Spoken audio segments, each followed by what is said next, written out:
Está começando mais uma edição do podcast de terror Eu Ouço Gente Morta, em pleno Halloween, que pra gente é só mais um dia, é só mais uma sexta-feira, como todas as outras. E eu sou o Maxon Lima e estou sempre aqui com meu camarada Romulo Matei. No episódio 123, 123. 123. É isso aí, pô. 1, 2, Fred is coming for you. 3, 4, better lock your door. Oh, agarre crucifixo. Ó, velho. A gente tem um monte de jogo pra dar pra quem nos acompanha aqui no Eu Ouço Gente Morta. O patrão ficou louco. Temos 3 jogos naquele esquema que quem nos acompanha sabe muito bem como é. Quando a gente falar do jogo, a gente faz uma pergunta. A primeira pessoa que responder corretamente lá no youtube.com/masquehorror leva o jogo. A gente vê como faz pra entrar em contato. Temos 2 de PlayStation 5 e 1 de computador de PC de Steam. É claro que a gente não vai falar quais são, você vai ter que estar aqui com a gente, vai ter que acompanhar o programa até os finalmentes. Porém, coisa legal, pra quem nos acompanha aqui, começando já com um jogo que eu não falei aqui no Eu Ouço Gente Morta, nem lá no Mais Que Horror. Porém, eu falei lá no Mega Busters. Aí, pronto, um salve aí pro Spencer. E se você não escuta o Mega Busters, que é o podcast de joguinhos, né, dos nossos grandes amigos Spencer e o Maxon. Então, se você não conhece, vai lá. Exatamente. Mega Busters em todos os agregadores de podcast. E a gente coloca o vídeo lá no canal do Joga aí TV, cedido gentilmente pelo Nelson, pelo Bruno, pelo Ricardo, um canal muito maravilhoso de videogame. Então tá lá o vídeo. E aí eu vou deixar na descrição desse programa aqui qual foi o programa que a gente falou sobre Hannah, que é um jogo de terror que lembra bastante Little Nightmares, que tem essa proposta um tanto quanto fofa, porém macabra, que vai ter um jogo aqui também que a gente vai falar sobre. Então a gente tem um código de Hannah de PlayStation 5 que a primeira pessoa que for lá no youtube.com/masquehorror e responder corretamente a seguinte pergunta, leva.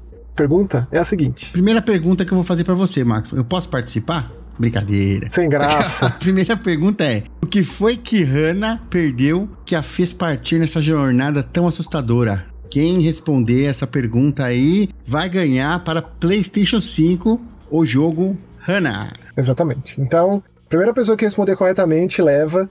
E aí a gente entra em contato, como a gente falou agora há pouco, e teremos outros 2 jogos no decorrer do programa. O patrão ficou louco mesmo. É. Hoje nós estamos esbanjando, cara, que é terror ostentação. E você sabe que eu gosto de fazer essa ponte do Eu Ouço Gente Morta com o Mega Busters. Lá no Mega Busters a gente puxa bastante o Eu Ouço Gente Morta, sabia, Romulo?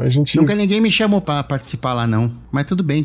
Não é isso. Não é, tipo, é jogo que a gente cita lá e que... Não, tudo bem. Lá vem. Eu ia falar um negócio mó bonito, mas não vou mais. Perdi a vontade, não quero mais. Olha, Maxon, você eu ia falar que tanto o Mega Busters quanto o Ouço Gente Morta eu gravo com 2 pessoas que, se não fossem por essas 2 pessoas, eu não estaria aqui agora fazendo isso que eu tô fazendo. Olha. Apenas isso. Aí você ouviu, né, Spencer? Você ouviu, né? Nós estamos aí na luta. O legado de vocês vive e pra mim é uma honra infinita gravar esses programas com vocês, conversar com vocês a respeito de videogame, a respeito do seja lá o que for. Pra mim é uma honra infinita. O coração chega a bater mais forte. E eu sei que seu coração bate mais forte com a caveirinha. Muito. Porque a gente tem um mangá publicado recentemente pela Dark Side chamado Shigahime. Desconhecia por completo essa história, é um mangá de vampiro. O primeiro volume foi lançado recentemente. Falaremos dos outros também, naquele esquema que a gente fez quando, por exemplo, A Menina do Outro Lado, ou, por exemplo, Condado Maldito, que são esses que tem várias edições, que é sempre meio complexo de contar sobre o volume 5 na ideia de, e quem não conhece os outros 4, entendeu? Então agora, para dar um panorama geral da coisa, esse mangá aqui é escrito por um mangaka chamado Hiroshi Sato, já é veterano aí, já tem outras séries. Isso aqui já foi lançado por completo no Japão. E aqui a gente vai recebendo compilados nesse formato muito maravilhoso da Darkside, que eu acho que é o mangá menorzinho que eles já publicaram. Eu acho que é até menor que os do Junji Ito, em termos de tamanho mesmo. Louco. A capa dura é muito bonito, assim, né? Aquela impressão ultra detalhada. É um traço ultra detalhado, é um traço ultra macabro, ultra gráfico, que mistura aquela sensualidade, nudez, com algo absolutamente grotesco, absolutamente explícito, nos 2 sentidos. E os protagonistas são adolescentes colegiais, cujos caminhos, cujos destinos cruzam. com uma vampira secular, ancestral, chamada Miwako.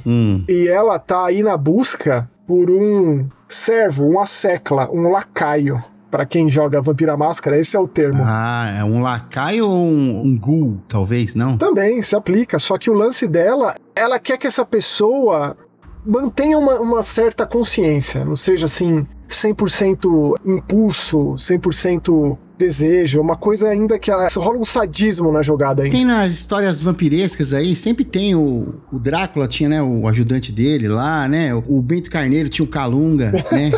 Tem que ter uns caras pra fazer o corre durante o dia, né, meu, que os caras não podem sair de dia, então tem que ter um maluco pra ir no banco, fazer essas coisas, né. Então, e essa vampira, ela é cheia de particularidades, tipo, ela gosta de coração fresco, então ela gosta de brincar com a presa, e ela gosta que esse coração seja espremido, tal qual uma laranja, antes dela tomar esse suco de coração. Então rola um negócio um tanto quanto macabro, assim, e aí ela coloca esses adolescentes no meio.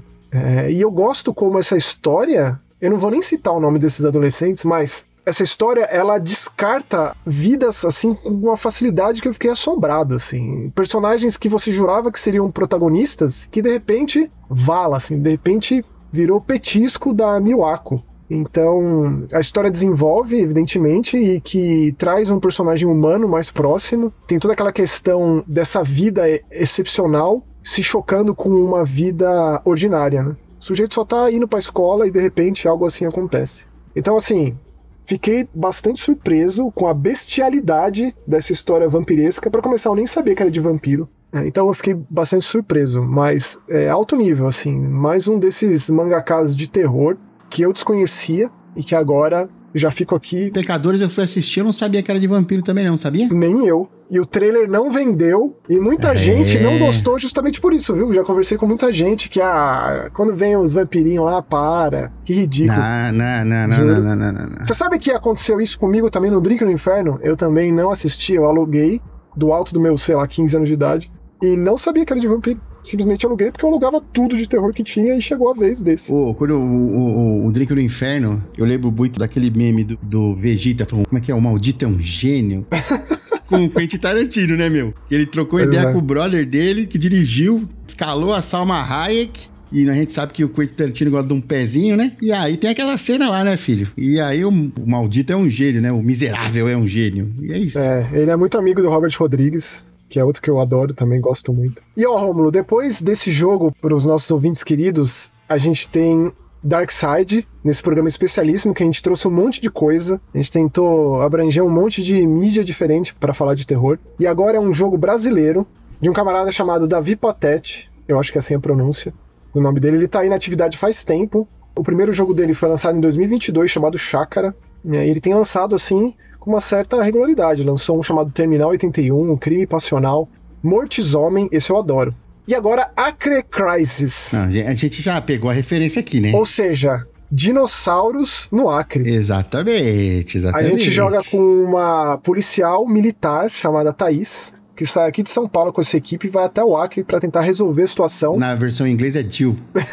É igualzinha a Jill, meu, a boininha, velho. Pô. Então, mas o mais legal dessa história, o mais legal dos jogos que eu joguei do Davi, é que é muito brasileiro, assim. Cada edificação, vegetação, o texto em si, as coisas que você vê no cenário. Por exemplo, você vai lá e tem dinossauro a dar com um pau espalhado pela floresta. É desesperador. E aí você acha garimpeiros, sabe, ali no meio do mato. É uma história que gira em torno de um cientista nazista que veio pro Brasil depois da Segunda Guerra, financiado pelo governo para realizar experimentos, e que tudo deu errado, acabou o projeto, só que o malucão continuou lá fazendo coisas e deu em dinossauro. E eu vou te falar, cara, eu fiquei surpreso com a quantidade de dinossauro que tem nesse jogo. Não é só o Velociraptor, Tiranossauro, tem tipo Estegossauro, tem tipo Parasaurolofo, Campsognathus, Pterodonte, répteis voadores. Então, tem chefão, tem tipo um espinossauro. Alô, ouvinte, você tá ouvindo aqui o homem que cresceu comendo chocolate surpresa, que vinha com as figurinhas do dinossauro, que ele mancha todos, brother. Eu também. E assistindo Família Dinossauro e Jurassic Park, e a revista Dinossauro, que vinha com um fóssil que brilhava no escuro, tenho tudo isso aí ainda, cara. Dinossauro é ainda muito importante na minha vida. Você tem esse dinossauro? Tenho.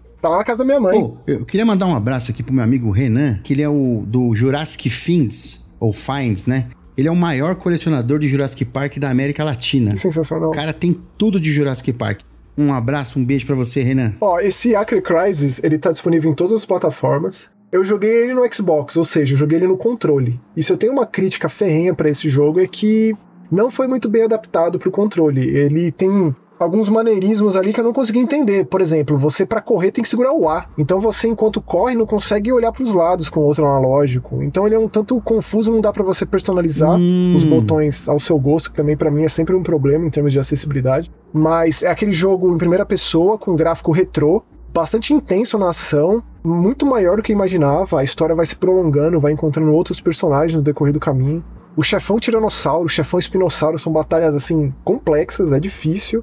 Ainda bem que a Thaís é muito rápida, corre que nem um diabo, cara. Então a maior parte do tempo eu só me via correr no meio do mato. E tem uma coisa também que o tempo passa no jogo, então às vezes fica de noite, fica de tarde. E a noite na selva, com um monte de dinossauro, é terrível. Isso é da hora, eu sempre gosto. O som dos dinossauros é assustador. Eu gosto quando tem com ciclos, né? O ciclo diário, assim, eu gosto. E, geralmente nos jogos são acelerados, né? Não é tempo real, mas eu gosto muito, cara. E quando esse ciclo interfere na jogabilidade, aí... Interfere aí também, Max? Interfere porque de noite é macabro, assim. Você tem a sua lanterna, evidentemente, mas eu tive a impressão de que os dinossauros ficam mais agressivos. Tem mais dinossauro também. Tem o lance do som, que você consegue antecipar. Mas eu tomei muito susto de um Velociraptor aparecer na minha cara, assim, no meio do mato de noite, então... E também fica a saudade de Dino Crisis, né? Que é uma franquia abandonada há muito tempo já. Todo mundo pede que a Capcom traga de volta. Eu particularmente gosto muito do primeiro, que tem o Shinji Mikami na direção. Ele cunhou um novo termo para jogo de terror, que era o Survivor Panic. Exatamente. O 2 já virou um negócio muito mais de ação, tinha até pontuação, cenário pré-renderizado. Também era legal, mas muito diferente. E o 3, aí despirocou tudo, dinossauro em base espacial, alienígena. É uma bagaceira. Não sou muito fã não, que é aquele de Xbox. Ou seja, a gente tá aí décadas sem o Dino Crisis. Ainda bem que tem o nosso camarada Davi aqui que nos entregou Acre Crisis. No Steam custa R$16,99 e tem um pacote lá com todos os jogos do Davi Pathetic Collection. 1, 2, 3, 4, 5 jogos por R$46,89, cara. Então... Joguinho brasileiros, gostoso demais. Eu acompanho a carreira desse camarada há muito tempo. Pra mim, esse aqui é o jogo dele mais complexo, que tem mais história, muitos diálogos, muitas armas, muitos inimigos. Os dinossauros são terríveis, eles vêm atrás de você mesmo, você tá explorando e você acha que você despistou um, vai aparecer mais. Tem o Triceratops, que pra mim é o ponto mais positivo, meu dinossauro do coração, meu dinossauro favorito. Tem vários bonzinhos, o Parasaurolophus é herbívoro, né? O Stegossauro, o Triceratops. Eu não ousei atirar em nenhum desses dinossauros, até porque se você mata os dinossauros, você ganha ponto. Em determinados pontos do jogo você consegue trocar esse ponto por munição, né? Por granada, item de cura. Então tem isso que também conversa ali com o Dino Crisis 2. Mas pra mim isso aqui é um jogo de horror de sobrevivência. Muito mais do que um jogo de ação, propriamente dito. Beleza. Então aí o Acre Crisis é muito maravilhoso, cara. E aqui a gente vai falar sobre mais um jogo, né? Que chegou aí, o acesso antecipado aí. Coisa rara, hein? Jogamos junto. Exatamente. Um jogo sul-coreano, do estúdio chamado Hello Games. Hello Games Inc. Não conhecia. Cara. Distribuído pela Krafton. Ele tem um formato que já é bastante conhecido por quem gosta de terror cooperativo. Mas ele tem aí muitas particularidades, muitos maneirismos próprios. E pra mim é sempre um prazer jogar com o Rômulo, que é uma coisa rara. Eu acho que o último jogo que a gente jogou junto foi o dos Palhaços Assassinos do Espaço Sideral. Foi legal. Pô, o Hello Games, cara, eles têm um jogo que chama Magic Mike Duel, cara. Você tem que falar desse jogo lá no Mega Busters, cara. Senpai Hear My Spell. Mano, é muito maravilhoso, cara. Que é tipo um cara, um velho com uma roupa de Sailor Moon tem que cantar no karaokê. É muito maravilhoso. Mas enfim, vamos falar de Mimesis, cara, que é um jogo aí cooperativo, né? De sobrevivência, e pode-se dizer sim que é terror, porque a gente toma vários. O Max, eu lembro que ele falou, o que tá acontecendo? Começou a chorar umas crianças lá, lembra? Ah, é verdade. Que criança é essa? Várias aleatoriedades, que é a condição desse tipo de jogo, né? Porque é aquilo, a gente tem a nossa base, a gente precisa sair num bondinho, ir para determinados lugares, coletar coisas e trazer de volta e vender isso para manter o nosso bondinho funcionando para ir para outros lugares, e esse é o ciclo do jogo. Eu tenho que dizer que o Maxon jogando, ele é um porto seguro, porque eu joguei com outra galera também, cara. Eu sou? É, Sério? porque a gente terminou o jogo. Ô, Max, a gente terminou. Algumas vezes, né? Algumas vezes, então, mas eu vou jogar com o pessoal, é tudo doido. Mano, e aí todo mundo morre, cara, e é horrível, cara. Esse jogo, ele te dá uma cutucada pra você ser ousado, do tipo, vai mais um pouquinho, mas você vai achar mais alguma coisa bem valiosa, e o lance não é. Você não pode ser ganancioso. Você pega umas coisas, já volta, e é isso, cara. Senão você vai morrer e você vai perder tudo. É tipo isso. Mimesis é uma parábola da vida, brother. Você não pode ser ganancioso, senão você vai morrer. Tá Sabe ligado? aquele lance do último relo do chefe, que você ficou lá 5 dias no chefe, falta um relo. Sim. Era só dar uma rolada ao invés de bater, que você tinha como matar, mas não, você resolveu bater. E você sabe que você não pode dar.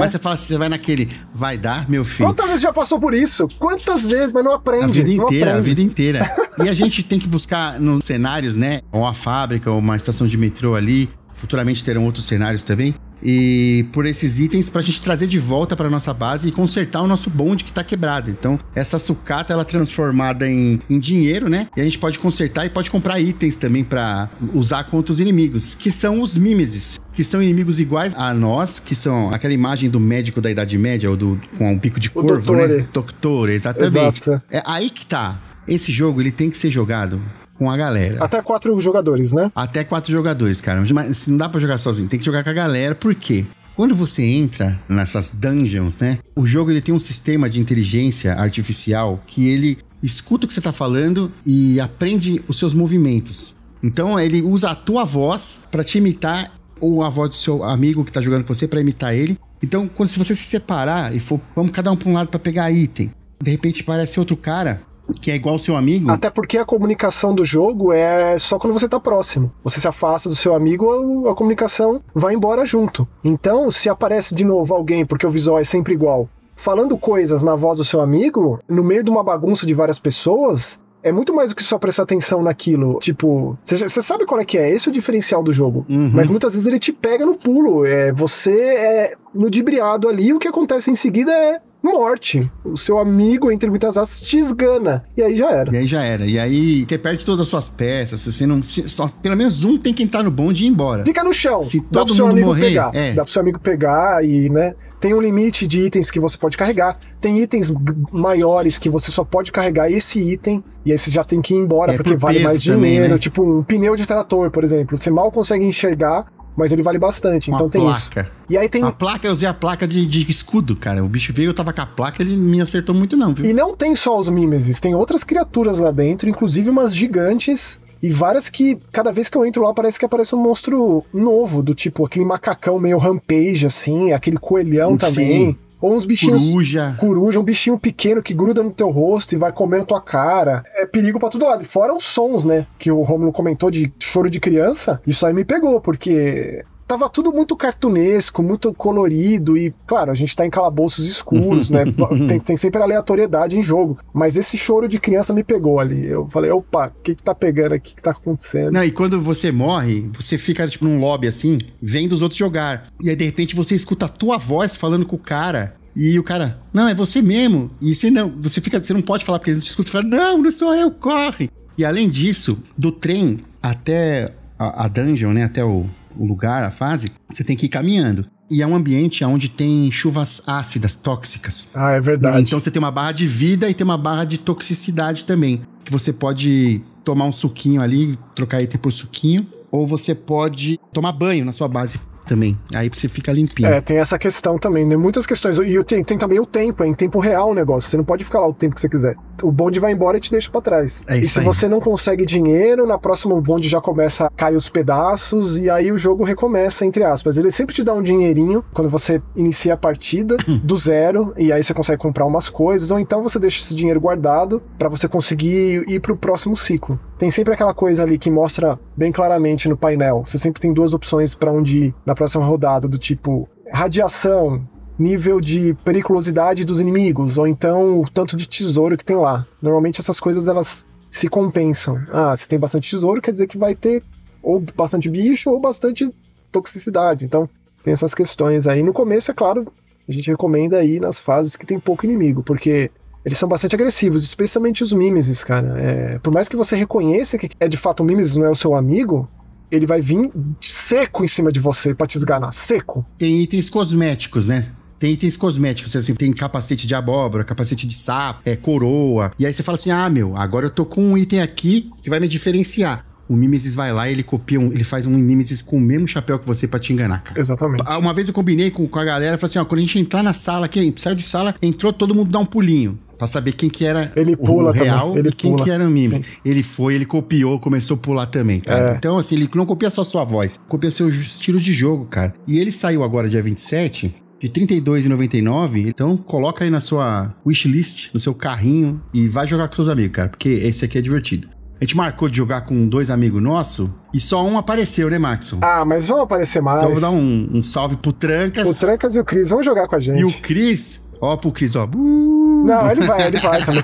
E a gente, eu não sei se esse podcast vai sair antes ou vai sair depois, muito provavelmente depois. Na sexta-feira, dia 31 agora, eu e o Romulo, a gente vai jogar esse jogo ao vivo lá no canal do Mimesis. No canal do Mimesis, oficial, exatamente. Ou seja, isso pra mim é um momento excepcional, assim, em muitos aspectos. Eu não tenho o hábito de fazer isso, nem o Romulo, fazer transmissão ao vivo, nem no canal oficial, meio que representando o jogo de uma forma ou de outra. Fomos convidados pela Hello Games lá, pra gente é um lisonjeio, estaremos lá.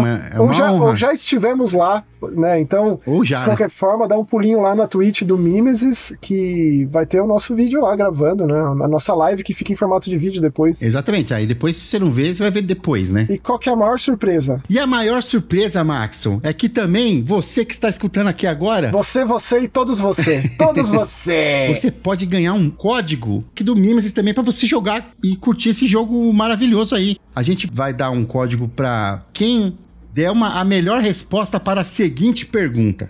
Como é que vocês vão julgar a melhor resposta? Você vai jogar eu e o Max, quem manda é nós. Então é assim, se você pudesse ter um Mimesis seu e que você pudesse controlar esse Mimesis, o que você mandaria ele fazer no seu lugar? A resposta mais criativa aí vai ganhar uma chave do Early Access do Mimesis e vai poder jogar aí, quem sabe que jogar com nós, né, Max? Talvez, não sei, de repente. Com certeza. E vamos dar um tempo do tipo até o próximo programa. Sim, no próximo programa a gente entrega. Exatamente. Porque assim, em todos os outros casos, quando a gente deu o jogo, ou a gente já deu o quadrinho da Dark Side, a gente deu aquela assinatura do Alan Moore maravilhosa, né? Mano, aquilo foi ponto fora da curva aqui. Aquilo é sempre assim, quem responde primeiro, corretamente. Exatamente. Então, ouviu, já vai lá, youtube.com/maisquehorror e responde corretamente, evidentemente. A primeira pessoa a gente vê lá na ordem das mensagens, etc e tal, já leva. Nesse caso aqui, não necessariamente. Você tem aí até o próximo programa, ou seja, até sexta da semana que vem, que a gente espera que tenha programa na sexta da semana que vem. E aí a gente vai ler tudo, a mais engraçada, a mais funcional, a mais absurda, leva. Do nosso crime. Use a criatividade, exato, meu parceiro. É isso aí. Use a criatividade. Usar a criatividade assim como foi usado nesse filme que estreou recentemente nos cinemas brasileiros. Pra mim é uma alegria que esse filme absurdamente pesado e maravilhoso tenha chegado aos nossos cinemas. A gente tá falando de A Meia Irmã Feia. A gente vem num crescendo aí, né, Maxon, de filmes de contos de fadas, né? A gente tem falado faz tempo de vários aqui, tudo bagaceira, tudo de ruim pra péssimo. Esse aqui é a exceção. É um filme... Isso é a exceção ao oposto na enésima potência. Com certeza. Eu sei que você sofre assistindo essas bagaceiras, né? A gente tem vários pra assistir que a gente não viu ainda, viu, Romulo? Tem do Peter Pan, tem do Bambi. Não. Tem... Pensei que tinha acabado de sair no Ursinho Puff. Ursinho Puff 2 é bom, cara. Eu gosto. É o único, na verdade, que eu acho bom. Aí me chega esse que é... Não dá nem pra colocar no mesmo balaio. Isso aqui é outra categoria. Absolute cinema, isso aí. Absolute desgraceira. É Noruega, Dinamarca, Romênia, Polônia e Suécia, e que reconta a história da Cinderela, da ótica, com o protagonismo da Meia Irmã Feia. Que aqui, no caso, ela se chama Elvira. Então ele abre mão dos nomes clássicos lá dos irmãos Grimm, ou da Disney, etc e tal. E assim, ao mesmo tempo que é muito estiloso esse filme, na trilha sonora, é uma trilha sonora tarantinesca, desde os créditos iniciais. Evidentemente que é um filme que se passa séculos atrás, mas ele traz, assim, isso é completamente mérito da direção e do roteiro da Emily Blichfeld, que, cara, é filme de estreia dessa cineasta. É um longa de estreia dela. Ela tinha dirigido curtas, esse aqui é o longa de estreia. Então, assim, é extremamente moderno. tem um discurso extremamente contemporâneo, recontando essa história clássica de contos de fadas. Da Cinderela. Da Cinderela, só que assim, extremamente gráfico, extremamente pesado, horror corporal em momentos. Eu assisti 2 vezes, assisti com a minha digníssima Vanessa, deixa um beijo pra ela, que eu gostei de ver ela se contorcendo na poltrona assistindo esse filme em alguns momentos. Mais precisamente, só deixar aqui, a cena dos cílios, a cena... A outra eu não posso nem falar. Mas rola todo esse lance de cirurgia, da busca pela beleza, de se encaixar em padrão, etc, etc. Cara, como você falou, assim, ele traz uma mensagem muito contemporânea, né? Sobre a aceitação, principalmente da beleza, do padrão de beleza que é esperado das mulheres, né? E, cara, mano, é absoluta desgraceira mesmo, como a gente já falou. E trazendo isso nesse contexto de conto de fadas, né, cara? É muito sangue, é muita morte, suor, Tem muita coisa podridão, coisa tétrica. Você sente o cheiro. E, ó, essa protagonista aqui, ó, é a Lea Miren, que faz a Elvira, estreando em longa-metragem também. Ela já tem uma filmografia um tanto quanto vasta, ela já fez muita série de TV, mas até onde eu pesquisei, esse é o primeiro longa dela. E a Agnes, que faz a Cinderela, que é a tia Sophie Loch Ness, que fantástico esses nomes, também ela segura bem. A mãe, né, a madrasta da Cinderela, a mãe da Elvira também. Então, assim, é um grande elenco. Pelo menos na casa principal, desde o início, são grandes atuações. A irmã mais nova da Elvira, a Alma, quem faz é a Flo Fagerli, que ela é importante porque eu quero muito que tenha uma continuação. O final desse filme é absurdo, deixa assim muito aberto para uma continuação. Eu com certeza assistiria. Eu ficaria muito feliz se isso acontecesse, até porque esse filme tá fazendo sucesso, rodou um monte de festival, ganhou prêmio. E mais do que esse lance da aceitação, de se encaixar em norma, em padrão, Romulo, também tem a coisa que a Vanessa comentou comigo sobre, de como esse filme, ele tem uma ótica muito de colocar as garotas, as jovens, umas contra as outras. Numa eterna rivalidade, em todos os aspectos. Ah, sim. É a antissororidade. Exato. É absurdo isso, cara, absurdo. Né? Porque ali, nesse reino de fantasias, a coisa mais importante que existe ali é a beleza. Então, uma quer ser melhor que a outra, quer ser mais bonita que a outra, e é uma coisa que é muito assim, anos 80, eu acho, saca? Hoje em dia, a gente tá numa sociedade que as mulheres se apoiam, mas isso aí é uma coisa muito anos 80. Se você pegar uns filmes dos anos 80, sempre tem aquela amiga invejosa. Você sabe que eu tava pensando, a gente vai falar logo mais do remake do A Mão que Balança o Berço. Então você fala isso, é um que me vem à mente. Porque é um ali... Nossa. Não é dos anos 80, mas é começo dos 90. Então ele teve uma repaginação que tá disponível no Disney Plus, se eu não me engano, que faz a gente rever esse clássico. Passava muito no cinema em casa da vida. Na verdade, passava na sessão das 10 da vida, porque era um pouquinho mais pesado do Pela primeira vez, já tinha passado 23 vezes já. Aí fala, pela primeira vez na televisão, Rebecca The Morning em A Mão que Balança o Berço. Eu adoro esse nome. Ó, então assim, só dando um spoiler de um programa mais pra frente, falaremos do remake, que tem grande elenco, hein? Grandes nomes associados a esse elenco.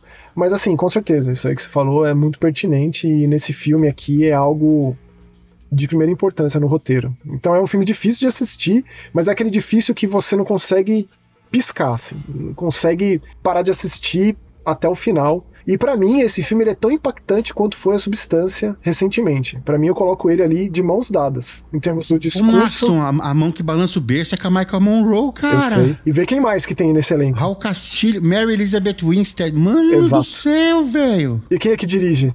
A Michelle Garza Cervera. E que filme ela fez? Tinha falado Huesera. Huesera, cara. Exatamente. Olha só essa diretora, você tá louco. Ave Maria. Ó, Minha Irmã Feia no cinema. Vá, assista, apoie esses filmes não convencionais, não hollywoodianos, filmes diferentes, bizarros, extremos. E por mais que a gente tenha citado um monte de bagaceira de filme de conto de fada, que a gente falou vários, a gente tem até um programa não só disso, mas que a gente falou de vários lá, esse aqui é simplesmente outra categoria. Você assistir qualquer uma dessas bagaceiras, inclusive de Cinderela acho que teve uns 3. Não é... cara, isso aqui é outro nível. Isso aqui é absurdo, é obrigatório, com certeza um dos grandes filmes de terror do ano. Tô sendo idiota de falar que é europeu, né? Não tô sendo não, sabe por quê?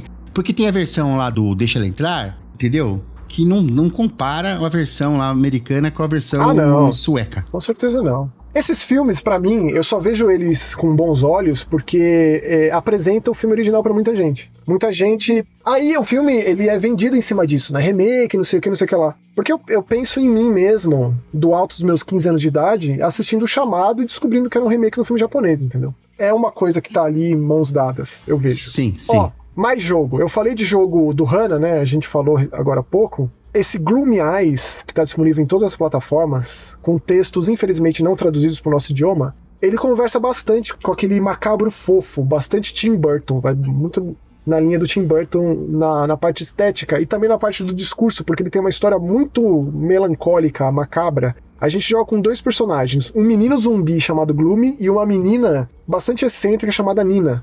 E essa realidade onde o jogo se passa, o sol não nasce mais, então é uma noite eterna. Essa noite, a partir do momento que isso aconteceu, os mortos começaram a levantar das tumbas. E se passou a existir uma guerra entre os vivos e os mortos. A Nina, ao contrário dos adultos, ela tem um interesse em conhecer esses zumbis, esses mortos-vivos. Daí que cria essa amizade com o Gloomy. E eles partem numa busca pra tentar trazer o sol de volta. Ah, mas isso é poético, hein? É lindo, cara. É muito maravilhoso esse jogo. Tem pra PlayStation? Todas as plataformas. Ô, papai, aí me pegou, hein? Se bem que eu vou falar um negócio pra você, hein, ó. Quero mandar um salve pro Rodrigo Batelli aí, ó. Que é traficante de drogas, tá? Porque Balpite não é jogo, tá? Balpite é droga, é crack. Você começa a jogar, 4 horas jogando, você achou que passou 4 minutos. Então, Batelli, muito obrigado, hein? Muito obrigado pela droguinha. Desde que eu comecei a jogar Balpite, acho que faz uns 2 meses, 1 mês e meio, eu jogo todo dia. É droga, filho. É droga. É crack. É, mano, o suco do roguelike Devolver, filho. É isso. Ó,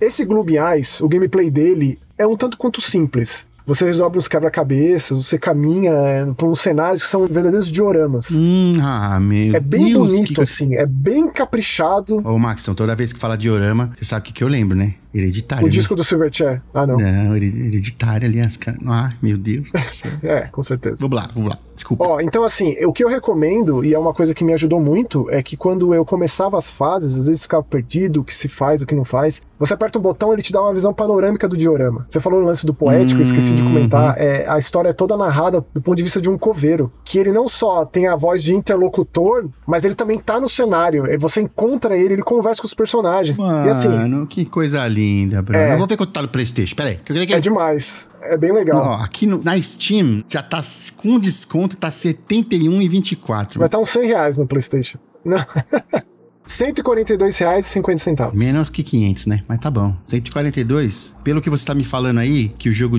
oferece, Max... Eu não sei se é muito seu tipo de jogo, pra ser muito honesto. Eu recomendaria mais você comprar o Endoparasite, que eu comentei no programa passado. Mano, eu acho que você ia se dar muito melhor. Tem 2 jogos que eu tô maluco pra jogar, tá? O Endoparasite e aquele que os caras vão bater na porta sua, pra ver se... Ah, esse é só PC. O No I'm Not a Human. Esse aí, nossa. Com certeza um dos jogos do ano de terror. Esse é pesado. Eu quero muito esse, cara. Mas o Endoparasite eu vou comprar, que é... Nossa senhora. Esse você vai gostar. Então, aí esse Gloomy Eyes, em determinado momento, não muito pra frente no jogo, os personagens se encontram. E daí você intercala entre eles. O Gloomy, ele não pode ir em nada que tenha luz, e a Nina não pode chegar perto de zumbis, que os zumbis comem ela. Então, você tem que ficar intercalando. E o Gloomy não come ela porque é amigo. Eles ficam amiguinhos, ficaram amigos. Que mano. Eles têm ali um objetivo em comum. Daí, cada um faz uma coisa. O Gloomy, ele consegue arremessar pedra pra acertar diversos itens do cenário. Já a Nina, ela consegue pular de um lugar pro outro, então ela consegue passar pela luz, eles se complementam. Ah, entendi. Você troca de personagem no botão. E sim, aí... em tempo real, à vontade. É um jogo mais de quebra-cabeça, tem uns momentos de furtividade, tem um culto ali que tá atrás dos 2 personagens, são capturados por esse culto, então é muito bem feitinho, é de um estúdio, se não me engano é um estúdio francês, aqui, muita gente fez esse jogo, ó, tem Atlas V, Bioevolution Game, Tridar, Fishing Cactus, Art Fans, Art é aquele canal de TV que tem essa veia pra jogo, pelo que eu entrei no site deles, então eu acredito que seja um jogo majoritariamente francês. Assim, muito bem feito, altamente recomendado. Eu, particularmente, quando bati o olho, eu pensei que fosse ser algo mais na veia de Little Nightmares, mas não necessariamente. Foi a primeira coisa que eu pensei. Mas uma mistura de Little Nightmares com Nightmare Before Christmas. Little Nightmares Before Christmas. Juntando tudo. Em termos artísticos, na direção de arte, com certeza. Mas em termos de gameplay, não necessariamente. Ele é bem mais focado em resolução simples de quebra-cabeça, observação, furtividade. Quando o Gloomy Eyes, ele tá andando, que você vê ele de costas, você vê um teguinho do cérebro dele aparecendo. Ele coça. Me lembrou o Shop Top do Massacre da Serra Dialética 2, Que sabe? bonitinho. Só faltou ter o cabide na mão, assim, pra comer o pedaço da cabeça. Ó, muito bom, cara. Muito bom. Pena que não tá traduzido pro nosso idioma, porque o texto é também muito bom, um texto bastante poético dessa narração do coveiro, etc. Então, e a história, ela é muito mais profunda e macabra do que aparenta, do que eu pensei que fosse a princípio. Boa. Temos mais jogo, então? Mais jogo indie, também disponível em todas as plataformas, de um estúdio chamado Paradise Studio, que é um estúdio pequeno, pelo que eu vejo aqui, é mais um cara só, pelo site dele. Eu, Rodrigo, que faço a maior parte da programação, do design, etc e tal, colabora com Andrea Baroni na composição, sound designer. The Nameless City. Se você é fã de HP Lovecraft, talvez você conheça um conto dele chamado A Cidade Sem Nome. É muito famoso esse conto, porque é considerado o primeiro dos mitos de Cthulhu, então tem uma introdução a bastante coisa nessa história. Esse aqui é um jogo de exploração em primeira pessoa com visual retrô, ou seja, polígono em baixa resolução, como a gente fala bastante aqui. Essa estética retrô de PlayStation 1 tá muito em alta, especialmente em jogo de terror. Esse jogo que me fez fazer um top 10, que eu adoro fazer essas coisas. De terrores Lovecraftianos? De jogo Lovecraftiano. Ô, louco! Sim, isso, porque esse jogo entrou no meu top 10. Porque ele não é simplesmente um FPX, você não simplesmente só caminha, você tem uns quebra-cabeças pra resolver, o personagem, evidentemente, que tem a questão da insanidade, ele vai ficando maluco e aí o jogo acaba. Tem essa coisa do contato com o indizível, com os glifos ali que te mostram imagens absurdas. Essas imagens eu achei fantásticas, assim, e ele vai anotando esses glifos que você consegue misturar uma palavra, um verbo com um pronome pra interagir com essa cidade sem nome. É uma língua de uma cidade que é mais antiga do que a própria humanidade, né? Que esse é o conto, né? Os caras explorando, né? Exato. Essas ruínas, né? Exatamente. Daí você consegue, por exemplo, dissipar uma magia ou invocar alguma coisa, e você constantemente faz isso para explorar a cidade. E tem uma questão também de que você precisa voltar para um acampamento na entrada da cidade para descansar, dado determinados eventos do jogo. Então é bem impressionante por ser uma coisa tão minimalista e tão simples e de um estúdio tão pequeno.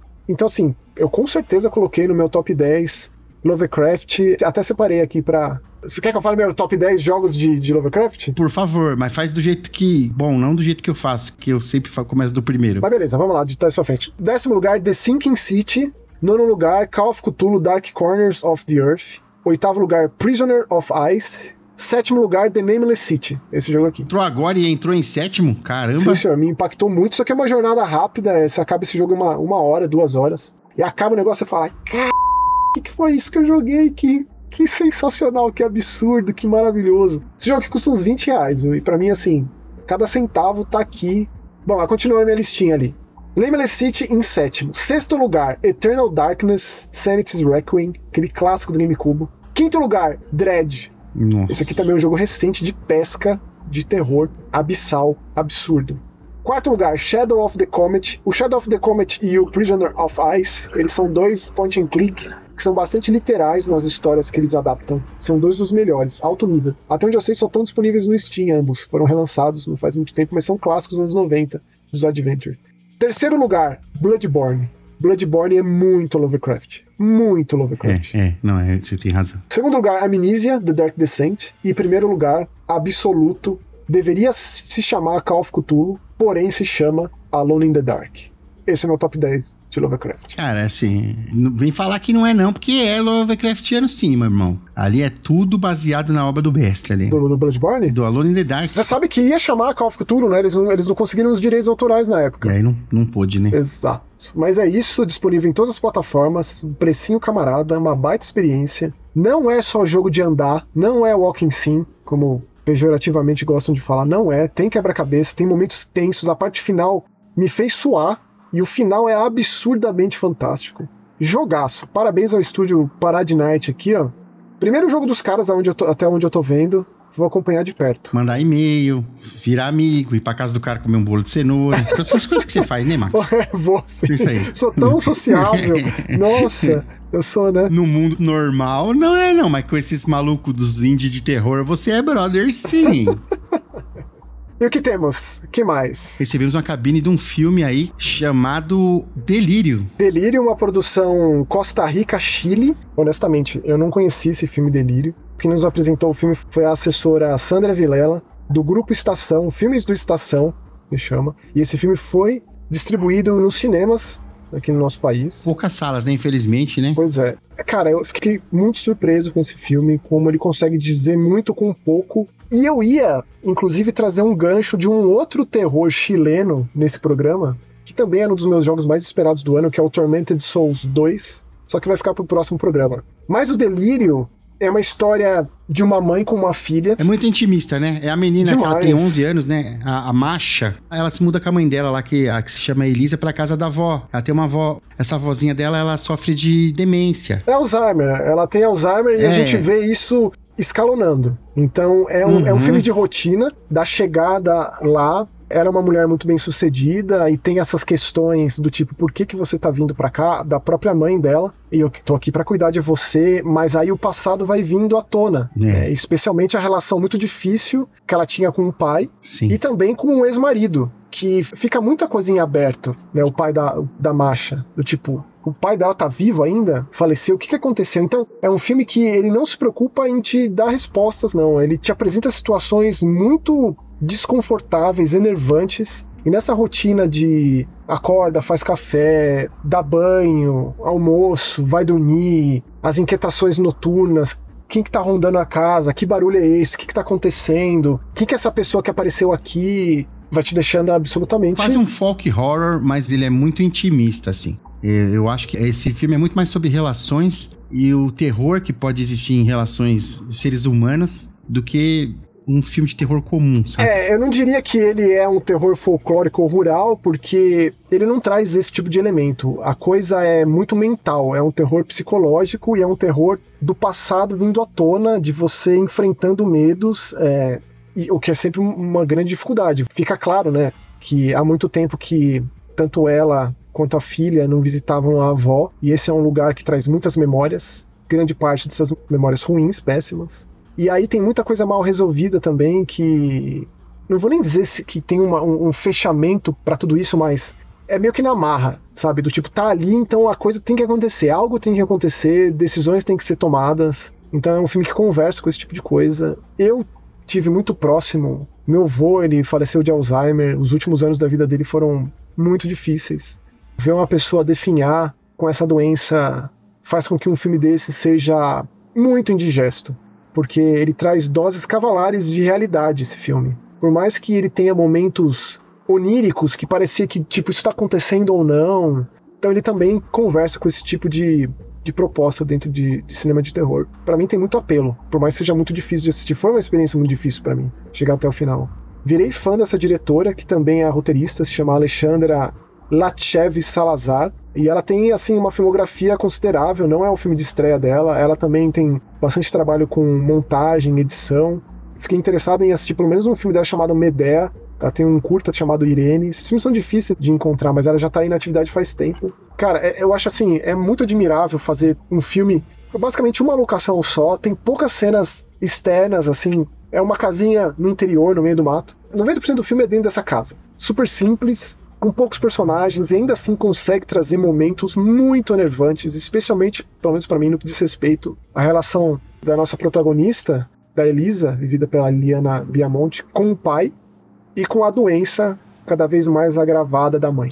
Foi pra mim um terror bem palpável. Assim. Você falou, né, da sua própria experiência com seu avô, assim, e isso é a beleza do cinema e da arte, né? Ele é uma mensagem feita de um jeito, mas ela pode ser decodificada de diversas maneiras de acordo com a experiência pessoal de cada um, né? Quem já viveu com gente que tem Alzheimer ou sofre de demência, o filme aí tem um significado um pouco mais profundo, né? Com certeza. Então, disponível nos cinemas, infelizmente em poucas salas. Uma produção Costa Rica, Chile, Delírio. Fica a nossa recomendação e mais uma vez agradecimento por parte da assessoria por ter entrado em contato com a gente, nos disponibilizado esse filme para que a gente pudesse falar aqui e apresentar para mais pessoas, né? A gente sempre faz questão de falar de terror de tudo quanto é lugar, né? Por exemplo, a gente sai da Costa Rica, do Chile, e vai falar de um jogo de terror indie japonês, chamado The Cabin Factory, que foi lançado no PC no final do ano passado, fez um sucesso estrondoso, maior sucesso em termos de formato, de criar um estilo. Ele pegou aquele lance das anomalias, que a gente falou recentemente, inclusive aqui, e colocou o terror de cabana no meio. E eu fiquei particularmente chocado quando comecei a jogar. Ele foi lançado recentemente em todas as plataformas, que ele tá dublado em português brasileiro. Tipo, não tem muita fala, mas fiquei muito surpreso com o fato dele ter sido dublado em vários idiomas. Ele tá aqui, ó, inglês, francês, alemão, tradução de texto, vários mais. Então ele faz exatamente isso. Você tá chegando no seu primeiro dia de trabalho nessa Cabin Factory e a sua função ali, o seu novo ofício, é nessa linha de produção de cabanas do meio do mato, tipo cabana do Evil Dead e de tantos e tantos filmes de terror. Você precisa avaliar essa cabana e dizer se tá ou não tá mal assombrado. Cara, uma ideia boa, hein? É muito boa. E esse jogo, Rômulo, é muito macabro. Ele começa um tanto quanto cômico, sabe? Do tipo, mais um negócio, rapaz. Porque é sempre a mesma cabana, entre muitas aspas. Não são várias cabanas diferentes. Então, em linhas gerais, você entra e você vê aquele retrato de uma mãe com aquela cara muito sisuda, fechada. E você vê aquele pai sentado à mesa com algumas coisas, um prato, algumas comidas aqui e ali. Aí tem uma escada ali do lado, tem uma porta que normalmente está fechada, tem uma cama ali embaixo da janela, você sobe, ele tem até um aparelho de TV antigo. E aí você tem que, de fato, observar as minúcias. Quem está acostumado a jogo de anomalia sabe que o grande lance é detectar e que as coisas elas têm um espectro gigantesco de variáveis. Pode ser tipo um controle remoto flutuando. Isso aí já quer dizer que tá mal assombrado. Sim, com certeza. Ou pode ser que a porta que tá sempre fechada se abra e você começa a ouvir gritos vindo do porão e você precisa ir lá investigar e o negócio lá é terrível. Então, e que a sua vida tá em risco. O desafio do jogo é você avaliar corretamente 8 cabanas em ordem. Avaliou errado, disse que tá mal assombrada, mas não tá, começa de novo.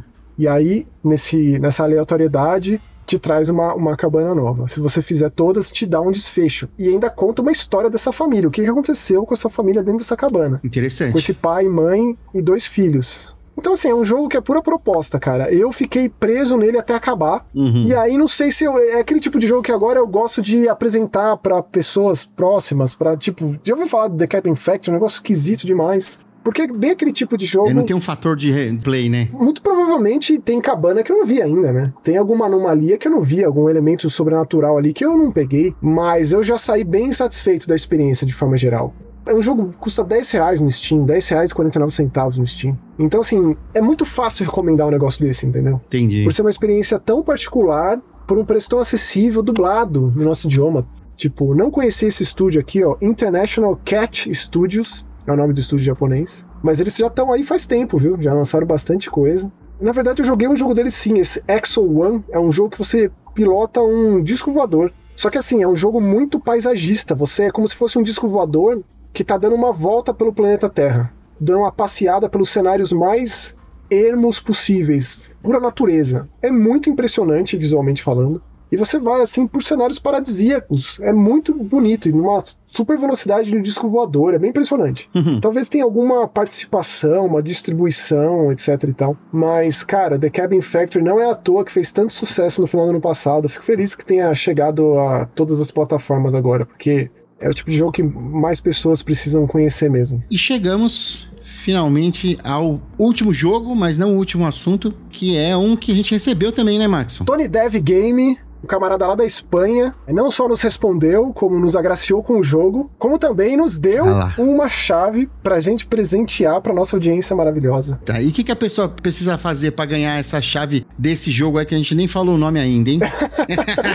Na verdade, sempre a gente não começa no começo. The Sinking Forest também é o caso de um jogo que saiu no PC ano passado e que agora tá chegando ao PlayStation. Até o momento só tá disponível no PlayStation 5 e no PC. O jogo do nosso camarada Tony Dev Game. O cara é veterano do terror, viu? Esse aqui não é o primeiro jogo de terror que o cara entrega. Recentemente ele lançou um também disponível só no PC que se chama The Scarlet Harvest, mas ele já fez um Jack Holmes, Master of Puppets e o Prólogo. Então... são esses os jogos que o nosso camarada tem, e daí ele nos agraciou com essa cópia que a gente vai passar isso para nossa audiência querida. E a pergunta é a seguinte: a primeira pessoa que responder corretamente lá no youtube.com/maisquehorror leva uma cópia de PlayStation 5 de The Sinking Forest. E a pergunta é a seguinte: como é o nome da irmã do protagonista que está desaparecida? Então já fica aqui o enredo do nosso jogo. Nosso protagonista aqui, ele tá preocupado com a irmã. No começo do jogo, ele visitando o apartamento dessa irmã no Japão, apesar de ser um jogo espanhol. Que se chama... não vou falar o nome, porque senão você vai ter que ele jogar. Vai ter que, né? E aí você ganha o... Na verdade, não precisa jogar, né? A ideia é que você jogue depois que a gente te mande, mas aí... respondendo, você leva. Quem responder primeiro, youtube.com/maisquehorror leva. Chegando lá, vê que a casa tá zoneada, já é um cenário bastante assustador esse princípio. E aí você investiga na casa, chega no computador, descobre a senha e tal. Ah, beleza. É lá que ela tá. Fácil pra descobrir a senha, hein, Max? Ah, não é um jogo difícil. Eu acho que lá pro final, como começa a ser um jogo de gato e rato, tem muita perseguição. A princípio, ele é bem mais simples, ele é mais um jogo de exploração. Inclusive por túneis, né, cara? Eu tenho um pavor de túnel, Max. Eu tenho um pavor, uma paura de túnel. Meu irmão, eu tô, assim, ó, que me assustou, entendeu? E mistura o túnel com o jump scare ali, colocado da maneira certa, assim... Eu gostei da imersão, hein? E também do folclore japonês, apesar de eu ter ligado o jogo ali e ele ter vindo em espanhol, cara. Tem que mudar o idioma, né? Ele veio no padrão de em espanhol, cara. Infelizmente não tem texto português brasileiro. Uma coisa que eu achei curiosa nesse jogo, você, na casa da irmã do nosso camarada aí, você acha uma câmera fotográfica. Ah, isso que eu ia falar. E assim, por algum motivo ele resolve pegar essa câmera fotográfica. E isso não tem um peso na história. Não é tipo Fatal Frame, não é tipo Dreadout, que você usa a máquina pra enfrentar fantasma, entidades paranormais. Não. Ele leva essa máquina e aí você tira foto se você quiser das coisas. E eu fiquei muito surpreso de descobrir que essa é a forma de você interagir com grande parte dos elementos de cenário desse jogo. Então, se você vê uma estátua de alguma coisa, algo te chama a atenção e você tira uma foto, o personagem vai comentar sobre aquilo. Eu achei isso muito legal. Eu gostaria que isso tivesse sido mais foco do que de fato foi. Porque esse é um jogo que você pega um item aqui, coloca o item ali, tem quebra-cabeças muito facinhos de resolver, e diria que da metade pra frente se torna um jogo de perseguição. Coisas ali vêm pra te matar mesmo. Gato e rato mesmo. E outra coisa, meu, é uma máquina meio Polaroid, né? Que ela tira na hora o bagulho ali. Você tem que balançar ela, balançadinha, né? Ali na foto, pra foto aparecer com o tempo, né? Estética, né? Muito bem aplicada ali e muito bem feita no game design, né, cara? Eu achei. Porque eu senti um pouco de dificuldade a princípio nos comandos e na parte que tá escura, quando você ainda ou não tem uma lanterna ou um isqueiro, enfim. Você fica muito perdidão, né? Cara, assim, acontece com bastante frequência. Não rola uma adaptação muito bem feita do PC pro console. A retícula é muito pequenininha, às vezes para você pegar um item é um suplício para você conseguir controlar o analógico da direita. Não tem a precisão de um mouse, da retícula de um mouse. Então se você deixa aquela zona de contato muito pequenininha, realmente é complexo e muitas vezes você sequer sabe, né? É sempre uma dificuldade de você, do jogo, conversar com o jogador, nesse HUD ideal do jogo, né, de como a interface do jogo, como a coisa funciona. Às vezes precisa de um cuidado, um carinho maior para se fazer esse port pro videogame. E isso é uma questão aqui, acaba sendo difícil muitas vezes, porque, por exemplo, eu várias vezes fiquei preso em partes do jogo, porque eu sou muito meticuloso em checar as coisas. Mas nesse caso, como a retícula é muito pequena, você passa por ela, em primeira pessoa mais ainda, você passa por coisas que você não viu que mudou ali a retícula e que você pode pegar aquele negócio. E isso faz toda a diferença. Aquele negócio é o item que você precisa. E tipo, você passou por ali e você não percebeu que você podia pegar aquilo. Então, as partes que eu fiquei mais preso nesse jogo, batendo cabeça com o jogo, foi justamente isso. Que provavelmente jogando no PC não aconteceria. Jogando no teclado e mouse, isso é um tanto quanto mais natural. Então, eu acho que isso faz uma diferença. O Romulo comentou isso e é muito pertinente mesmo. Porque não imagino que o jogo queira que você fique empacado com esse tipo de decisão, entendeu? Com esse tipo de momentos. Não. Isso aí é decisão de game design ali. Esse polimento aí, ele leva muito tempo, né, Maxon? Às vezes os caras estão já com o jogo pra sair, falta um pouquinho ainda, não sei. Muitas vezes é terceirizado a portabilidade do jogo. Exatamente. Demora. É uma mão de obra pesada. Muitas vezes tem que fazer o jogo de novo. Tem desenvolvedoras de videogame especializadas em fazer port. Sim. Tanto que tem tantos jogos que não chegam a sair pra console. Muitas vezes o foco é o PC, eventualmente, às vezes anos. O próprio Endo Parasitic, que eu comentei aqui no último programa, de 2022. Point and click, ele é realmente embaçado, mano. É pra PC mesmo, não tem jeito, cara. É difícil você jogar um point and click que seja legal no console. A Telltale fez muito bem essa transição, sabe? Com os jogos, primeiro lá com o Smoking Island que eles fizeram, e depois com o Walking Dead e vários outros, né? O Wolf Among Us. Eles conseguiram trazer o point and click para um gameplay mais funcional por um controle. Você consegue controlar uma retícula e clicando nas coisas se você quiser, mas você também consegue controlar o personagem. São casos e casos. De qualquer forma, a gente espera que você leve esse The Sinking Forest, um jogo de terror espanhol, porém japonês, e que, pelo menos pra mim, os momentos finais ali foram bastante tensos. E, cara, né, a gente aqui gosta muito dessa coisa folclórica japonesa e esse jogo entrega bastante disso, especialmente se você tirar foto de tudo. É bem legal nesse sentido. E vamos pra saideira desse episódio especial de Halloween, porém, só mais um Eu Ouço Gente Morta, afinal todos os Eu Ouço Gente Morta são especial de Halloween, invariavelmente. E eu fico muito feliz a gente falar de um filme que tá estreando essa semana. Não consegui ver. Eu fui convidado para a cabine. Tá assim, né? Você vê, aí no meio da semana eu vejo e na outra semana eu comento, né? Tá ficando assim, né? Eu espero que esse filme chegue aí pra você, Rômulo. A gente tá falando de Terror em Shelby Oaks. É um filme que eu tinha muito interesse desde que eu vi o primeiro trailer. Não conheço o diretor roteirista Chris Stuckman, porém ele é bastante famoso na internet, ele tem um canal de YouTube, é crítico de cinema. Esse filme aqui é um filme que nasceu de financiamento coletivo, ele escreveu o filme juntamente com a sua esposa, Sam Liz, também assina o roteiro. Lendo entrevistas com o Chris Stuckman, esse projeto aqui é um projeto muito pessoal para ele colocou muito da vida dele nessa história, o que para mim é sempre muito válido, para mim sempre faz toda a diferença. E aí que tá, esse filme eu preciso dividir ele em duas grandes partes. O primeiro ato, digamos, pré-créditos iniciais, e depois. Porque ele se vende muito como um falso documentário. Esse princípio, ele pega demais nesse sentido. Me remeteu aos maiores expoentes do gênero, Rômulo, tipo o Poughkeepsie Tapes e o Lake Mungo, sim. Então, isso aí já me pegou nisso aí, Max, já me pegou, entendeu? Você está ligado que, mano, Poughkeepsie Tapes pra mim é um expoente, assim. É complicado citar esses nomes, e citando esses nomes, especialmente porque depois desse trecho inicial, o filme se torna um filme convencional.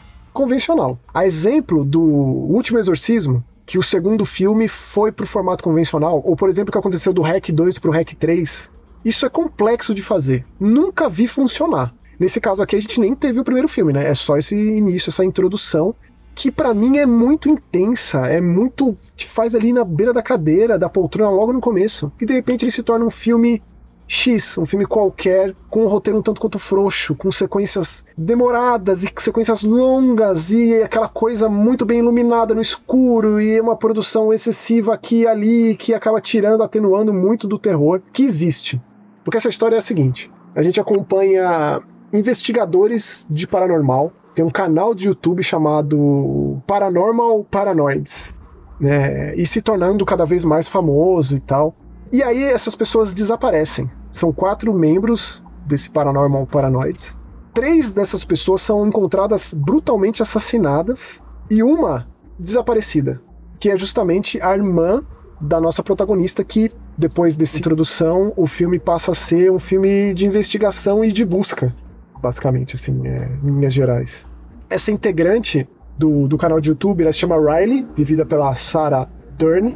E a minha irmã, que tantos e tantos anos depois contrata uma equipe de documentaristas porque ela não consegue mais levar essa vida de incerteza de o que aconteceu com a minha irmã. E aí tem um ponto muito crucial nesse princípio que faz com que ela volte a ter alguma esperança. Apesar de ser muito chocante esse início, ela tem alguma esperança de que ela de fato possa encontrar a irmã Riley. Então, assim, é muita informação despejada no começo, muito interessante, né? Tem esse momento de introdução do canal de YouTube, depois tem mostrando mais do passado da Riley, que ela de fato tem capacidades mediúnicas, ela desde pequena vê coisa, tem sonhos com coisas, ela sente que tem uma presença que a observa enquanto ela dorme, e ela faz desenhos premonitórios, coisas assim horripilantes e tal, e até que isso acaba. E aí quando ela, um pouco mais velha, faz esse canal, essas coisas vão florescendo de novo, até que ela desaparece. Tem um vídeo, o último vídeo que ela foi vista, com vida, e aí a polícia desistiu, foi feita uma busca na época, e aí esfriou tudo isso, ninguém mais lembra, etc e tal, e tudo leva pra Shelby Oaks, que foi a cidade onde eles investigaram por último, né? Uhum. E aí ela, com essa nova pista, a Mia, vivida pela Camille Sullivan, ela parte nessa busca. Então assim, cara, dá pra dividir muito bem entre um filme muitíssimo interessante e um filme que, apesar de eu estar dizendo que é um filme ordinário, ele tem um desfecho daqueles bem cruéis.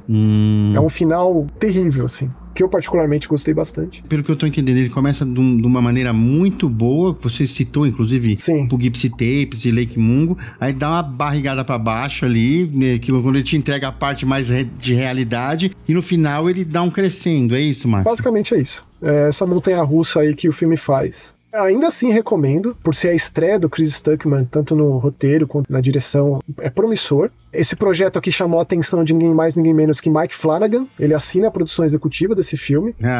Então Mike Flanagan tá ali, amigão do Chris Stuckman, então tipo, Qual que vai ser o próximo projeto desse cara? Será que vai ter participação dele? Será que eles vão fazer alguma coisa juntas? A gente sabe que o Mark Flanagan acabou de filmar a série de Carrie, que vai estrear no Prime Video, né? Sim. Não sei quando vai sair, mas o cara não para. Ele lançou no cinema o Vida de Chuck, com o Tom Hiddleston, também baseado numa história do Stephen King, não vi ainda, mas o cara é muito intenso e ainda assinando a produção executiva desse terror em Shelby Oaks, que assim, Romulo, não vou dizer que eu não gostei, só que eu gostaria que o filme fosse inteiro no formato de falso documentário, com certeza, Sim. mas o filme não é, então eu preciso falar em cima do que o filme me entregou. Então assim, eu particularmente tenho um problema com sequências noturnas que você enxerga tudo, a batida fatídica noite americana. Então tem até uma sequência dentro de uma prisão em Shelby Oaks, abandonada, de noite, não causou impacto nenhum em mim. Então assim, tudo que eu investi no começo, o filme quase me perdeu nesse miolo, pra me resgatar de novo nesse final muito chocante. E não vou dizer que é por conta de atuações, né? Porque o filme ele acaba sendo um filme em cima todo da Mia, dessa busca dela, etc e tal. Ela carrega o filme, ela é a grande estrela ali depois desses créditos iniciais. A atuação é boa, entrega o que precisa. Eu acho que talvez a montagem, talvez o próprio roteiro que deu uma patinada aí, pelo menos na minha percepção, né? Me perdeu em momentos, mas foram idas e vindas. O que faz com que eu tenha interesse em acompanhar a carreira do Chris Stuckman enquanto cineasta, ver o próximo projeto que ele vai se meter e tal. Vamos conversar que o Mike Flanagan dar uma atenção ali não é pouca coisa, né? Eu tenho certeza que tem a ver com o fato de ser uma história muito particular para esse cineasta, sabe? E tipo, o financiamento coletivo, o filme se pagou em, sei lá, um dia. Caraca! Foi um sucesso absurdo. E esse filme aqui, ó, a gente tem que agradecer o pessoal da Diamond Filmes, o pessoal da Cine Comunicação, o Pedro Galo, que nos convidou para essa cabine. E é exatamente por isso que a gente está falando aqui, não necessariamente na estreia, mas quase. Os filmes aqui no Brasil estreiam na quinta e a gente sempre solta o nosso programa na sexta, mas é sempre um prazer fazer isso. E tem outras estreias também hoje, que a gente vai falar semana que vem, dando um spoiler aqui do Bom Menino, um filme de terror que eu tinha altas expectativas e que estreou no cinema aqui, que assistimos e falaremos semana que vem. E logo mais também tem um filme que a gente foi convidado para a cabine, etc. Então já fica um spoiler para o próximo programa. E esse foi o nosso especial de Halloween. Acabou, mas ano que vem tem mais. Na verdade, toda sexta tem mais, porque todo dia é dia de Halloween aqui, meu amigo. E vamos para a nossa sessão da Ágora Profana. Começa agora. Ágora Profana. Começamos aqui com o comentário do Vitor Pessoa, U7V. O que vocês acham do filme Palhaços Assassinos do Espaço Sideral? Imagino.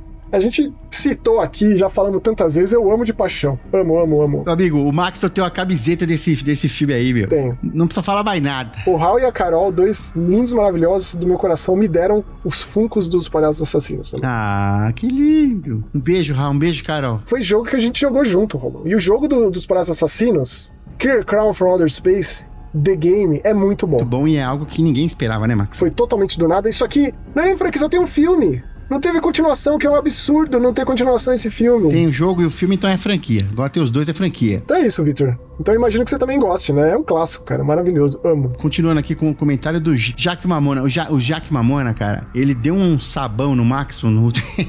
Mas aí eu falei no programa passado, falei, mano, a gente é irmão, velho. Então a gente... Você não, mano, discute com seu irmão? Às vezes você não fala, pô, meu, cala a boca, mas você tá falando bosta, tá ligado? Mas é porque é irmão, entendeu? Cada um tem uma opinião aqui. Geralmente as nossas opiniões são muito parecidas, mas tem vezes que aí a gente discorda e aí a nossa conversa dá uma escalonada, mas é uma escalonada de puro amor, cara. Assim que eu gosto. Eu posso falar assim com o Maxon e o Maxon pode falar assim comigo, mas ninguém pode falar assim do Maxon e o Maxon não deixa ninguém falar assim comigo, entendeu? E é assim. Tipo isso, sim. E aqui, ó, o Jack Mamona mandou aqui, ó. Olá, tô aqui novamente e obrigado por responderem a minha mensagem. A gente respondeu mesmo, falou o que eu tô falando agora. E peço desculpas pelo desconforto que a mesma causou. Não, imagina aqui, ó. Mas vejo que teve um lado bom. Rômulo mostrou que não é tão vítima assim. Meu filho, eu provoco o Maxon diariamente. Vocês não têm noção.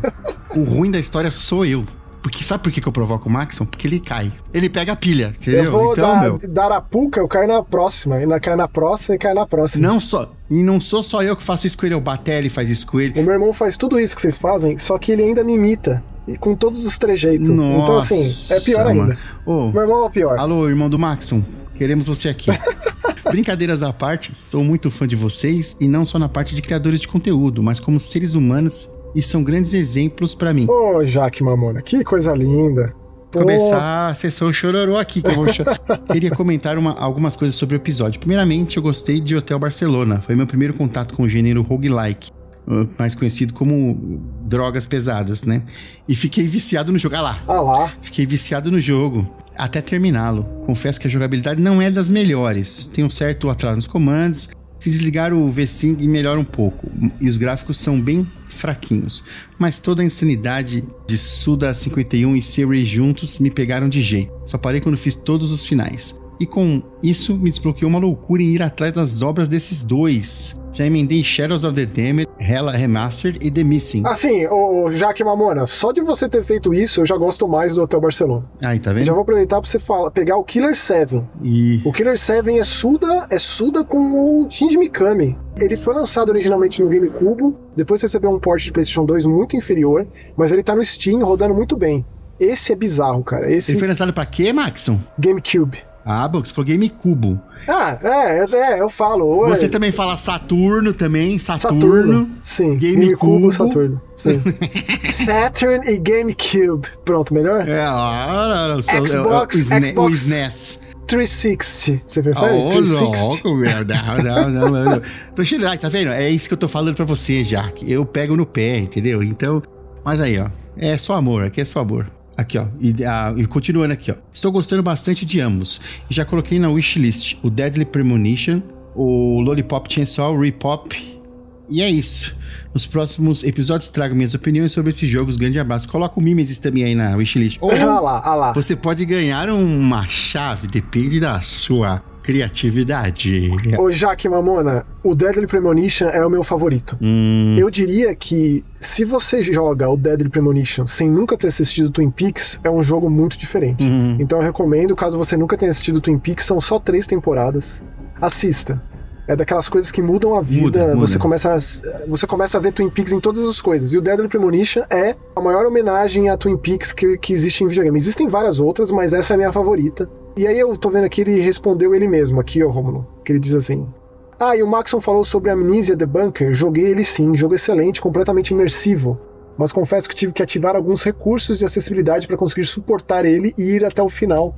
Maravilha, e é para isso que existe recurso de acessibilidade e deveria ser fundamental, deveria ser obrigatório, por lei, decreto, em todos os jogos. E Jaque Mamona, muito obrigado pelo seu comentário, é sempre um prazer ter você aqui e a gente espera que você volte para contar sobre os jogos que você mencionou e também, quem sabe você não leva algum jogo para participar aí das nossas brincadeiras maravilhosas de jogos. É isso aí, pô. E agora nós vamos para os comentários, né, do programa Eu, Gente Morta 122, o Telefone Preto 2 é Presente Maldito dos Monstros Estranhos Doce Carole. Aos Monstros Estranhos Doce Carole. Nossa senhora. Gostou desse nome? Você me surpreende, você se supera. O que você tá imitando? Você imitou o Silvio Santos falando do Zé do Caixão um momento, não sei se você percebeu. Você deu uma embolada. Eu amo esse. Eu gosto de fazer essa voz mesmo. Oi, então vamos lá. Pro Diego Caetano, tá certo? Jesus. Parei, ó. Salve, camaradas. Voltando a falar de Rob Zombie, vi finalmente The Monsters. Que maravilha. E que filme legal, hein? Essa é a palavra, Diego. Dá um quentinho no coração. Não esperava isso vindo do zombie. Tem que esperar, meu. Sim, é uma maravilha. Semana passada vi a Meia Irmã Feia. Aí, tô dando um pulinho aqui, cara. É isso, pô. E pra mim já é o melhor filme do ano. Não, mas também não é... Peraí, Diego, peraí. Rapaz. Eu vou retirar meu pulinho. Calma. Desgraceira Awards. É gore de respeito, exatamente. Atuações impecáveis, trilha sonora crocante. Você falou da trilha sonora em Max, é verdade. Definitivamente um filme que merece muito destaque. Já faço aqui meu lobby pela presença dele no Desgraceira Award. Estará. Com certeza, Diego. Com certeza. Em muitas categorias, com certeza. Se vai levar ou não, aí vai ter que ouvir pra saber. Mas que vai estar lá, não tenho a dúvida. Another 500, 8,500, certo? E vi ontem o brasileiro Verão Fantasma. Um filme que só consigo classificar como único. É musical, é coming of age, é romance, tem fantasia, atmosfera pesada, filmaço. Já viram? Não vi, já botei na lista. Por aqui. Hoje é isso. Obrigado, viu, Diego? Valeu, obrigado. Diego. Já anotei aqui, ó. Verão Fantasma. Diegueira. É nóis. Obrigado, viu, Diego? Seguimos com o William Franca 21.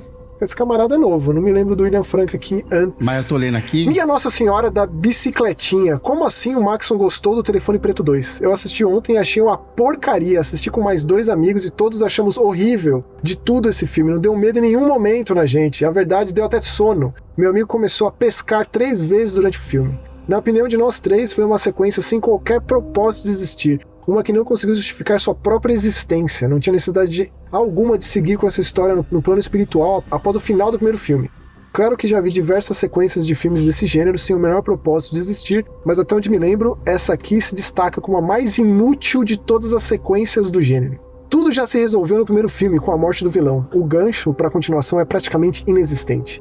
É sempre legal ver pontos divergentes. Se a Hora do Pesadelo é nessa mesma pegada, eu já sei que não vou gostar de nenhum deles. Aí, Quer dizer que você nunca assistiu a Hora do Pesadelo? Quer dizer, a Hora do Pesadelo? Não. Até então, o William Frank. Eu sei que você assistiu o Telefone Preto. É uma bela oportunidade para você falar também sobre o Telefone Preto. Deixa eu só terminar de ler aqui, o comentário é longo. É que eu não quero que ninguém fale mal da Hora do Fred aqui, hein? Ninguém vai falar mal do Fred, brincadeira, pode falar. Mas ele nem assistiu pra falar. De qualquer forma, é isso aqui, ó. O ponto é isso aqui que você falou, William. É sempre legal ver pontos divergentes. Se todo mundo gostar da mesma coisa, que graça teria? E a gente tá sempre aqui debatendo e conversando, e é sempre mais interessante quando alguém traz pontos que a gente não abordou, etc. Eu discordo de você. Todo mundo gosta de mim, cara. Todo mundo gosta de mim. Eu sou o concurso, cara. Deixa eu continuar o William Frank aqui, ó. Prefiro vilões que têm materialidade mesmo. Qualquer que seja ela, o mínimo que seja. Até os monstros sobrenaturais de filmes têm isso em determinadas cenas. Gosto de história de terror, mas pé no chão, um pouco mais do que nesse filme, pelo menos. Todas as cenas em que o vilão tá fazendo algo no outro plano, os demais que não o enxergam só viam as pessoas lutando com o invisível. Aquela cena que a menina é arrastada por toda a cozinha foi muito cômica, demos risada. Não, é porque... Era pra ela dar algum arrepio ou medo que seja? Interrogação. Jovem, deixa eu ver se é jovem. Assim, William, o cômico pra mim tem sido esse seu comentário, mas... eu respeito, com certeza. Te doeu, né, Maxon? Te doeu esse comentário, Não, né? de forma nenhuma. Assim, o elemento sobrenatural já existia no primeiro filme, mas essa é uma questão que, por exemplo, eu vejo acontecer invariavelmente com pessoas que acompanham filmes de terror. Que quando a coisa ela descamba de fato e ela abraça o sobrenatural de fato, vem sempre essa questão de preferir que a coisa tenha pé no chão. Não tem nenhum problema nisso. Uhum. Eu gosto muito do impossível sendo colocado na tela ali. Eu gosto muito do imprevisível nesse aspecto. Abrir para infinitas possibilidades. Mas, claro, se você se limita a curtir esse tipo de coisa, sem problema nenhum. Agora, o primeiro filme, o personagem morre, é esganado e fez muito sucesso. Né? O conto é aquilo, é uma adaptação muito fiel ao conto. Como que você vai levar essa história pra frente? Que é um conto do filho do Stephen King, não é verdade? Exatamente, o Joey Hill. Como que você vai levar essa história pra frente? Então, assim, não vou repetir tudo que eu falei no programa passado, mas eles seguiram um caminho que, pra mim, se tornou muito mais interessante do que algo que o sobrenatural permeava, porque ainda existia. Se você quer pé no chão, aí você vai assistir os True Crime da vida, ou algo baseado nisso, ou, por exemplo, tantas franquias que fazem isso, Jogos Mortais, por exemplo, imagino que você goste muito. Pensado nesse ponto específico, e levando em consideração ser uma continuação, né, que é sempre complexo e normalmente não funciona muito bem, eu acho que eles seguiram um caminho bastante original e que pegou emprestado do nosso querido aí, do Fred Krueger, que você não assistiu, mas ainda assim recomendo. Não sei se você vai gostar porque é viajado. Eu acho que você usou essa palavra eventualmente. Mas ainda assim diria. Então assim, não é todo dia que a gente vê um clássico sendo reimaginado de uma forma funcional e uma continuação autossuficiente. Porque, de fato, concordo com você quando você diz que não precisava existir a continuação. Mas, cara, deu dinheiro, fez sucesso, invariavelmente vem o 2 na sequência. Então pensando por esse lado. E aí você conclui aqui dizendo, pra mim o 1 é superior em tudo a esse 2. Finalmente acompanho o canal há muito tempo, mas deve ser minha primeira vez aqui. Realmente, William, venha mais vezes, cara. É legal conversar sobre filme de terror, ou jogo, ou seja lá o que você quiser. E ainda mais quando tem uma opinião contrária. É algo que a gente estende o papo, né? Porque, por exemplo, hoje, eu falei de um filme que o Rômulo ainda não viu. Não sei se ele vai ter vontade de ver. Eu instiguei o Rômulo a assistir o Telefone Preto 2. Uhum. Que imagino que ele nem tenha se interessado muito em ver. O primeiro filme é bom, mas assim, não é aquele tipo de filme que marca. Não, eu gostei muito do primeiro, gostei muito. Eu gostei, ponto, gostei, assim. O Scott Derrickson é um diretor que eu gosto de acompanhar a carreira do cara, então eu gosto quando ele se excede nesse sentido, né? Quando ele fica mais... Pô, ele que escreveu, eu acho que essa viajada aí, pra mim, é o grande lance, é o grande ponto positivo. E aí o Rômulo tá doido pra falar do Telefone Preto, deixa eu só terminar aqui, ó. Daí você conclui aqui, William. Não pude deixar de fazê-lo dessa vez, tamanho o espanto que eu fiquei do Max por ter tido uma percepção tão diferente de eu e meus amigos. Gosto cada um tem o seu, realmente. Abraço, meus queridos, sigam nessa jornada do terror para me fazer companhia durante meu trabalho entediante, analisando montanhas de documentos em PDF todos os dias, rostinho chorando, porém feliz. Pô, William, cara, que se você acompanha a gente há tanto tempo, volte mais, conversa mais, e não só quando você se sentiu compelido porque você tem uma opinião tão contrária, você deve ter ficado indignado, você deve ter ouvido pensando, não, o Maxwell tá maluco, ele assistiu um filme diferente do meu, não sei o que lá. Mas volta mais, cara, a gente adora conversar sobre filme de terror, sobre terror aqui. Agora chegou a minha vez, porque foi o William, o Batelli e foi eu falando a mesma coisa, Maxon, esse filme é um filme da sessão da tarde, onde a sessão que eu assisti estava cheia de adolescentes que estavam dando risada das partes cômicas do filme. Eu vou pro cinema, Max, é pra voltar, é mal. Isso aí não tem nada a ver com o filme, se tem adolescente no cinema dando risada. Tem, porque inclusive até alguns saíram no meio do filme. Eu falei, já, o que tá acontecendo? Eu não quero saber o que os adolescentes fizeram no cinema. Eu quero saber o que você achou do filme. A Jaque gostou muito, entendeu? Mas eu sinceramente, não deu, velho. Não deu. Não deu ali, mano. Molecada na escola, porque a menina é estranha. E aí então ela fica separada de todo mundo porque ela é estranha. E outra coisa, hein? O vilão, né? Vamos dizer assim, que é interpretado magistralmente pelo Ethan Hawke no primeiro filme. E no segundo também, vamos dizer assim, apesar de não aparecer muito o rosto dele ali, né? Na maneira convencional. Mas eu tenho pra mim uma das cenas mais assustadoras pra mim de cinema e de filme de terror é o Ethan Hawke sentado naquela cadeira sem falar nada, só respirando, brother, com uma máscara. Aquilo pra mim é assustador demais, cara, assustador. Olha, você me falando tudo isso, o William escrevendo tudo isso, o fato do Batelli nem vale a pena mencionar porque nem viu o primeiro filme. Me faz pensar que... Batelli, tô te defendendo aqui, hein, Batelli, não é porque você manda codiguinho, não. Tô te defendendo porque você tá certo. O apreço pelo primeiro filme talvez leve a esse tipo de conclusão. Eu achei o primeiro filme bom e ponto, assim. Então, eu fiquei muito surpreso com os caminhos... Faz sentido. Corajosos e difíceis que o filme tomou e, eu não tiro uma palavra do que eu falei. E é uma pena porque talvez se você tivesse assistido esse filme de uma maneira mais despretensiosa, a percepção seria outra. Mas eu já fiz isso muitas vezes. Você matou. Pelo bem ou pelo mal. Você matou. Eu já fiz isso, desculpa. Mas assim, eu quando gosto de alguma coisa, eu enalteço mesmo. Então eu não conseguiria fazer... Não, você matou, cara. Você matou, é isso, cara. Não é nem você ter enaltecido. É o fato de eu ter gostado tanto do primeiro. Então. É aí que tá... Você matou a charada. E o primeiro, ele é, de fato, bem resolvido. Não precisaria de uma continuação mesmo, mas, como eu acabei de falar, deu dinheiro. Esse novo aqui já deu mais dinheiro ainda. Com certeza vai ter um 3. E é isso. Falaremos a respeito e bora. Eu quero saber dos novos filmes do universo do Faça Ela Voltar e do Fale Comigo. Aí, meu amigo, aí é isso que eu quero saber. O próximo é o Fale Comigo 2. E fechando com o comentário do camarada Vitor Pessoa. Aqui, ó. O que vocês acham do universo cinematográfico da Marvel?